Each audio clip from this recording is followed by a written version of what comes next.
Ahmedabad crime બ્રાન્ચે ઝડપેલા નકલી નોટોના મોટા કૌભાંડમાં તપાસનો ધમધમાટ તેજ થયો છે, જેના કારણે હવે પોલીસની ટીમ આરોપીઓને સાથે રાખી સુરત જશે। સુરતમાં પ્રદીપ જોટાંગિયા ઉર્ફે ગુરુજીના આશ્રમ અને મુકેશ ઠુમ્મરના ઘરે સર્ચ ઓપરેશન હાથ ધરાશે, જ્યાં સ્ટેશનરીની આડમાં નકલી નોટો છાપવાનું સામ્રાજ્ય ચાલતું હતું।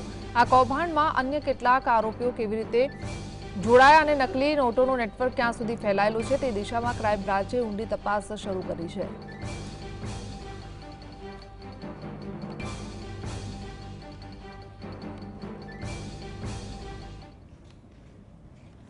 संवाददाता वीरेंद्र सिंह भाटी जोड़ाया है। जी वीरेंद्र, शू जानकारी मामले?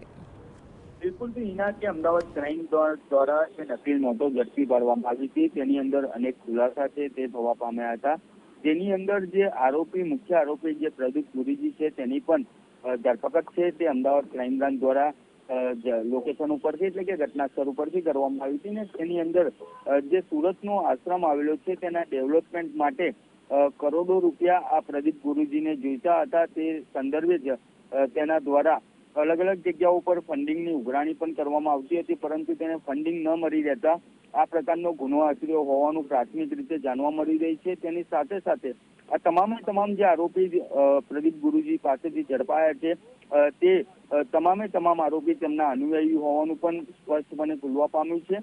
અમદાવાદ ક્રાઇમ બ્રાન્ચને જે 2 કરોડથી વધુની નકલી નોટો ઝડપાઈ હતી તેની અંદર અત્યારે આ સમગ્ર ઘટનાનો રેલો સુરત સુધી પહોંચ્યો છે અને સુરત ખાતેના આશ્રમમાં પોલીસ દ્વારા એટલે કે અમદાવાદ ક્રાઇમ બ્રાન્ચ દ્વારા તપાસ કરવામાં આવશે। તેની સાથે સાથે તેમના જે નિવાસસ્થાનો આવેલા છે તે જગ્યાઓ ઉપર પણ તપાસનો ધમધમાટ છે તે શરૂ કરવામાં આવશે અને આ જે ફંડિંગ છે તે છેલ્લા 1 વર્ષથી આશ્રમ માટે અનેક જગ્યાઓ ઉપર તેમના દ્વારા જાહેરાતો છે તે પણ કરવામાં આવી હતી, પરંતુ કોઈ ફંડ ન આપતું હોવાથી આ નકલી નોટોનો હેરાફેરીનો રસ્તો અપનાવ્યો હોવાનું हाल खुलासो छे ते थवा पाम्यो हतो અને 2 કરોડની નકલી નોટની સામે 33% જેટલી ઓરિજિનલ નોટો આપવાની ડીલ છે તે આ આરોપીઓ દ્વારા કરવામાં આવતી હતી।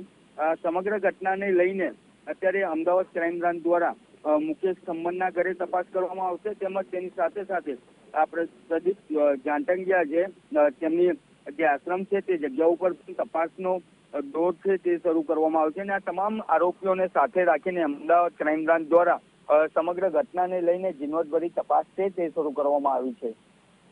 જી, આભાર।